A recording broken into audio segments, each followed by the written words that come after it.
Hi everyone, so today I'm going to show you how to make a simple spreadsheet for you to control your finance. I'm going to do a summer budget, this year's summer budget, so I can show you how to do that. Your finance is basically built on two principles, that you earn money and that you spend money. The basic parts of the budget then should be your income and your expenses, especially your fixed expenses, so things that you know you have to pay. You know the amounts, they're fixed amounts usually, and you know sort of the time frames that you have to pay them, either monthly or weekly, etc. So I'm going to start by putting in some fictitious income. So income would come from several sources. So you might also have other types of income. For example, you might have a student loan, so you just add basically more columns stating your incomes. Okay, so those are the headings for my income. I also need to state roughly my expenditure. So if I say I'm sharing a house with someone, then I would have a rent. In my case, I also have contact lenses, so make sure you state all the expenses that you have, the fixed ones. So I have contact lenses, so I have to pay for them monthly as well. So those are roughly the expenses that I would have, and I call them expenses. Okay. I don't think I've forgotten anything. I don't have a car, so I don't put any fixed expenses there for my car. So that's really it. Now I need to fill this out with some numbers. So if I say then rent, if I say I share a house, maybe I'll pay $300 a month. Like I said, you can either type it, you can drag down to copy the amount.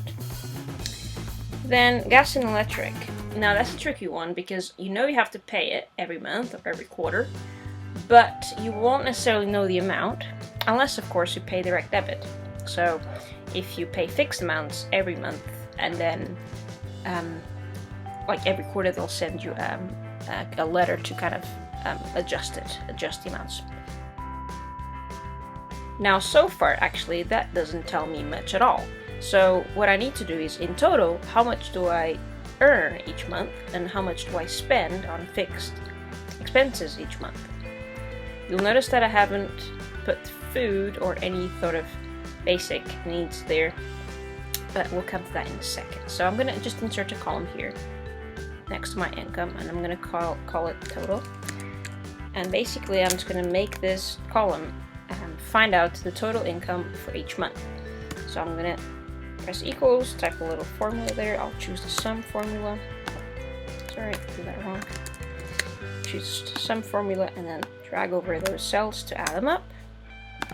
That adds up automatically, so I'll just drag down to copy the formula, and it drags down, basically copies down the formula to all the other cells, so each cell now adds up the total for each row. So now I know how much I earn each month. Now, the expenses, I'm going to do the same thing. Now, I could adjust this, like, if I knew that I was going to spend less gas in the summer, maybe I could adjust it down a little, so you can always adjust this. It doesn't have to be the same amount for every month, okay? So you can also account for expenses that you only pay every 2 months or maybe every 3 months. You can also work with that. Now, let's find some room here because I'm not finished yet. What I really want to know is, after I've earned my income and I've paid my expenses, I want to know how much money I have left for things like food, clothing, etc. So I'm going to create a new column and I'm going to call it balance. This is my balance. It's basically what I weighed my income and my expenses, how much is left. So that's a simple formula. You take away from the income minus, so you take away from the income the expenses. Okay, so this cell minus that cell. Again, you can just copy down so it works out for every month. So I'm saving a little bit in September, but not so much in July and August. So let's see if I'm actually going to have enough money for food and things like that. I'm going to lay out my envelopes. And the reason I'm calling them envelopes, you can also call them your budgets. I prefer to call them envelopes. It's because there was an old method, people still use it nowadays actually, but there was a method where people would do their finance, their budgeting, by writing on on several envelopes a purpose. So on the outside they would write things like one envelope for food, one envelope for clothing, one envelope for transport, etc. And they put money into those envelopes once they have their salary at the beginning of the month. And then throughout the month or throughout the week, however they earned, they would spend money from those envelopes, but only for the purpose stated on the outside. So whatever was written on the outside. So from your food envelope, you could only take money out to buy food for the home or for maybe eating out, depending on the rules they've set out for your own budget. Food. Now, I reckon that I spend probably about 30, that kind of buffs it up a little. Toiletries, I might spend a bit more before I go on holiday, but probably not at all while I'm on holiday. If I allowed me to have £50 before I go on holiday each month, maybe just 10 or maybe not even any in the month of holiday, and then again back to 50 after the holiday. So that would be some rough ideas for that. Then clothing, kind of the same thing. Might go on a spending spree before I go on holiday, then not so much while I am on holiday, and then back again a spending spree before I come back for the new academic year. I don't really spend transport, but when I'm on holiday I might need transport for traveling around on trains, so I'll do that. I'll do £40 and £50 for July and August. Miscellaneous. Now, this is an important, probably one of the most important columns in your budget, because it allows you to put aside a buffer for any expenses that you haven't thought of. That might be, oh, I forgot an important one actually. Phone insert. I don't really spend a lot of money on my phone, so I'll just put £5 each one. Now, so miscellaneous, even if I still am forgetting something, what that I can do is I can keep some money aside for any emergencies. Things like if you get sick and you need to buy some medicine, or things like presents for birthdays and so on, or just anything that you might need which you hadn't accounted for in your budget. I'll do just 25 each month. A little more in June because it's my birthday, so I know I'm gonna go a little bit crazy with spending during my birthday, so I'll put a bit more there. The trouble is, I don't know if I can afford this. That's the trouble.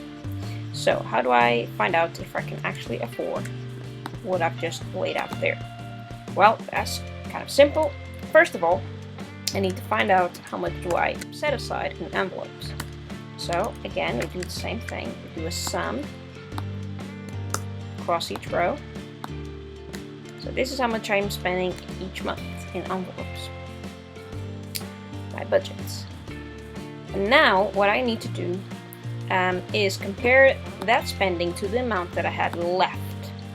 So I earned some money, I spent, I have to pay my expenses. Those are fixed, so if I don't pay them, they'll cut my water, they'll cut my electricity, and so on. So I have to pay these. My envelopes, I can be a little bit more flexible because I'm setting that money aside according to what I can spend, okay?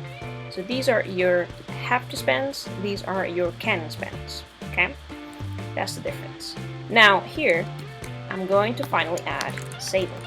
What that means is, after you have earned your money and you've paid your must-pay expenses, and there's some money left over, so you've set aside your can spend budgets, you should ideally save a little bit of money.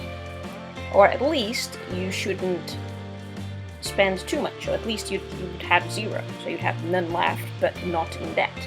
How we're going to do that is we're going to take away from the balance, so from the money we had left over, we're going to take away our envelopes to see how much money we have left over. So I have some money left over in May. Let's see if the same is true for the other months. Whoa. Yeah, it's good for the other months, except July and August, but I'm not really saving a lot, or none at all. But then I was expecting that in a way, because obviously in your holidays you spend a bit more. But the good news is I'm not overspending. I'm not planning to overspend, at least.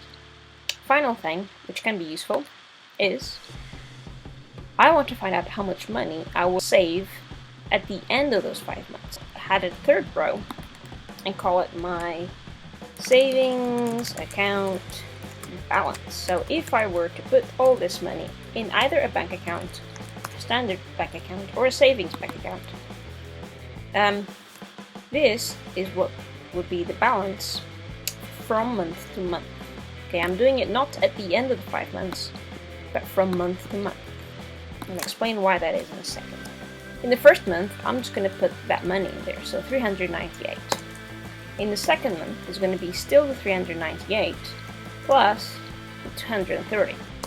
And then I'll do a little bit of Excel magic and drag down. So what the computer's done then is just to copy that formula down.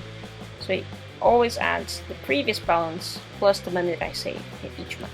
So it does a month-to-month account balance of my savings. Okay. This tells me two things: how much money I have saved in my bank account to put away in the bank each month, the balance of it, and this last cell here tells you how much money I've saved at the end of the 5 months, which is nice to know.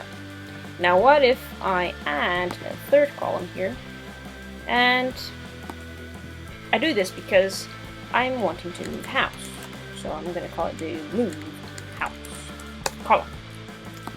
I'm going to move house in August before the academic year. You always spend money when you're moving house. There's always things to buy and rents to rent and things to clean up, so you might have to hire some cleaners, etc. I know that my savings account is going to be 638, so I know that's the maximum I can spend.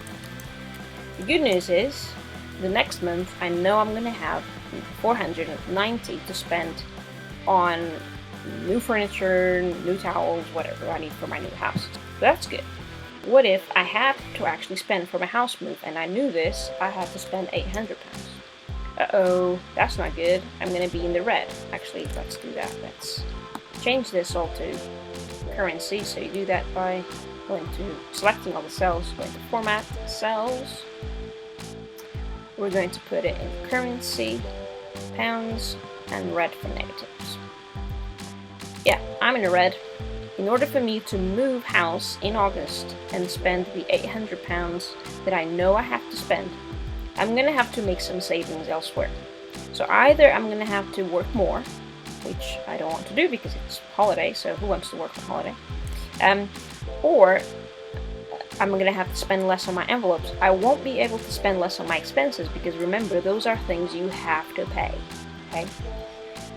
So I'm gonna have to cut down on my envelope. So maybe I'll just have to not buy any clothes for summer. Maybe I'll spend a little bit less before summer, okay? Maybe I can afford to not go out so much. I'll get down to 20. That's better. What else can I save? Okay, maybe I won't go so wild on my birthday and I'll just spend 90 instead. Woof, okay, I'm in positives again. So that means I'll still be able to move house. I won't be able to maybe buy some clothes so much, or watch so many movies, or have spent so much on my birthday, but at least I know now that I'm going to have enough money to move house in August, and I'm still going to be in positive figures. So that's the purpose of the spreadsheet. So how much you earn, you're going to know how much you earn, you're going to know how much you have to pay. These are things that you have to pay. Don't leave them behind. Then you can tweak your envelopes, your expenses that you don't have to pay. But there's still things that you need to do. You still need to eat, you still need to get dressed. But these are things that you have a bit more control over, so you have some flexibility to control your spendings.